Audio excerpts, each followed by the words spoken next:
Hello guys, welcome back to Automation Community India channel. In this video we will see how to configure Jenkins in Windows. So first we will open Jenkins. I have logged in. First we will go to manage Jenkins, and here we are going to talk about this configure system and then global tool configuration. The first one is configure system. So here you can set the global settings and path, and under this global tool configuration you can configure the tools and their location and automatic installer also. Okay, so this video we are primarily will talk about these two things.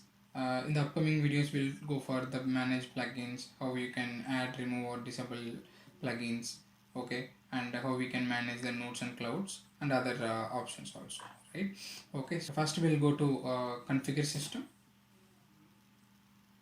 Yeah, so this is your home directory, guys. So this is the path where you can find the Jenkins related file. So in case if you want to see that, I'm just copying this path and I'm just going to the file explorer and paste the path. Okay, and this is the .jenkins folder. So here you can find all Jenkins related file, and there is one XML file called config. So here also you can make the configurations. So for now we will do it in Jenkins only. I'm going back to Jenkins. Okay, and the next one is system message. The system message is nothing but the message that you wanted to show to other users who are accessing this Jenkins, right? So in case if I want to give some text, I want to print that in bold. Okay, I'm writing one kind of tag, b tag. Here you can either write a plain text or HTML tags also. If you want to show any logos also, you can just display it to the other user, right?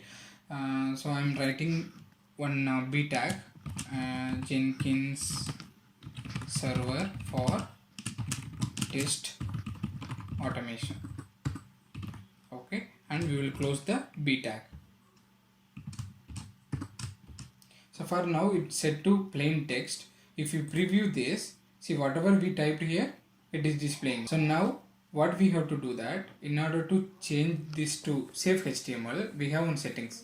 Okay, first I will save this, and we'll go back to manage Jenkins again and come down, click on the configure global security, and come down. There is a field called markup formatter.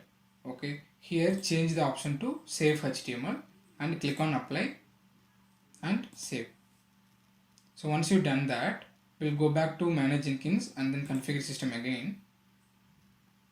So here whatever we just typed, okay, now we will try to preview this, right?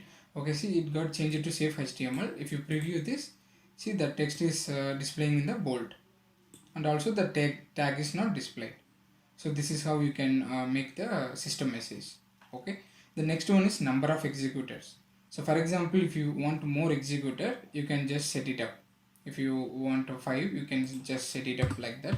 The moment you set it as 5 and click on apply, you will get the executed immediately. If you can see the left hand side, immediately it will be available, so that you can do the parallel execution. Okay, and the label is nothing but the kind of name that you will set to the agents or node.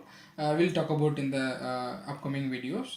The next one is quiet period. So the quiet period is nothing but the wait period. So whatever you are mentioning, like if you are mentioning 5 here, it will wait for the 5 seconds before every build. Before starting of the build, it will wait for 5 seconds. So if in case if you don't know any of the fields in Jenkins, you click on this help icon, and here they have given that explanation and then some examples also. So here it says that Jenkins will wait for specified period of time in seconds. Okay, so whatever you mention, if you mention 5, it will wait for 5 seconds, 7 seconds, like that. So before starting off the build. Okay, so click on apply, and so now the next one is Jenkins URL. Okay, the Jenkins URL, as of now it configured as localhost. So now we'll configure this with our IP address. Okay, So now to get the IP address, go to CMD and type IP config and click on enter, and this will be IP address. Copy this and go back to Jenkins. So instead of localhost, just paste this. Okay, click here, see the warning message gone, and like this you can just set up the Jenkins URL. For now, just apply. We will try to open the Jenkins with this URL, Jenkins URL. Copy this, just save it. Okay, we will try to open this Jenkins again. It's asking for the sign in. We will sign in through credentials. Okay, we'll go back to manage Jenkins, configure system. Yeah, that's it. So this is how you will set the Jenkins URL. Okay, and if in case if someone want to access your Jenkins, they could not access because it has been configured as localhost, right? So in order to access that, you have to provide this URL to others so that they can access it. And then system admin email address, if you want to set your admin email address, you can set it here. And we don't have to learn each and every fields here. We will talk about this each and every fields when there is a requirement. So now we will talk about the important fields. So I'm just going below, and we have one section called extended email notification. So this is coming because of the plugin that we installed as a recommended during the installation. Okay, so here if you want to send any email notification whenever you want it, right, whether it is before the build starts or the after the build ends, with the build current status and the results. So like that you can send the email notification. So you can achieve that using this SMTP server and then port, and here you can default content type, you can set it whether it's plain text or HTML, and you can set the default recipient reply to list. Okay, and this will be important, right? So default subject. Okay, the email will contain this subject only, the project name and the build number and build status. So it will take the current project name, build number and project status. Okay, and the maximum attachment size and the default content. Here also you can write the default content, and there is an important the default triggers. So see at what basis the email notification should get triggered, right? So whether the build is aborted always, or if there is any failure or success. So there are a lot of triggers are available. So based on your requirement, just go for this. The next one is email notification. So email notifications coming from the Jenkins by default. So this one also you can use it for email notification. So this one you can achieve through SMTP server and then email suffix. If you click on advanced, here you can do the authentication and then port and then reply to address, and also you can send the test email. Okay, if you just click on this and if you configure this, you can send the test email to make sure the configuration is good. Okay, click on apply and save. So now we have just seen this this part configure system. Okay, now we will move to global tool configuration. So here click on this global tool configuration, go inside and come down. So here we are going to add the JDK and then Git and Maven. So we are not going to set up this Gradle or Ant. So this all Gradle or Ant or Maven, so all three are build tool guys. So whichever you wanted to use, you can just add their locations and then you can start using that. So in this video we will set up the JDK and then Git and Maven. Okay, so first we will set the JDK. If you just click on this JDK installation, so by default it will ask like, do we need to install automatically?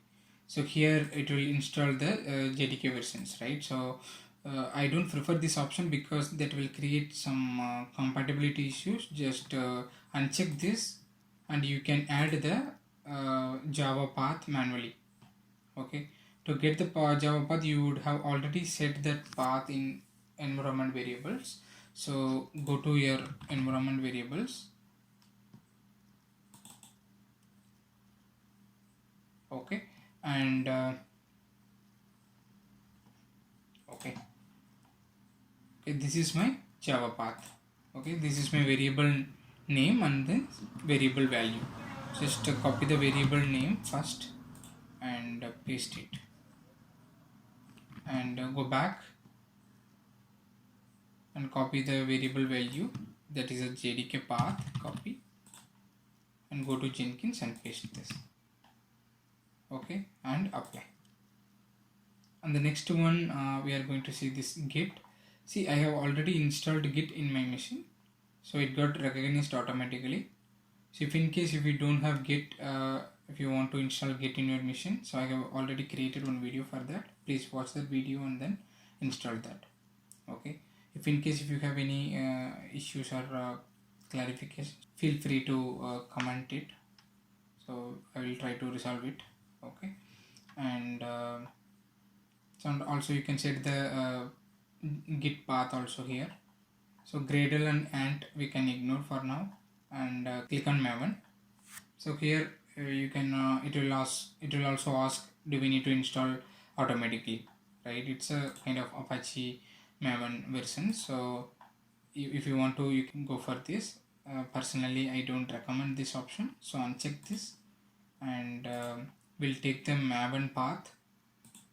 Okay, this will be my Maven variable name. Copy and paste it. Okay, this will be our variable path, variable value for this Maven, I mean the Maven binary path. Paste it. Okay, click on apply and save.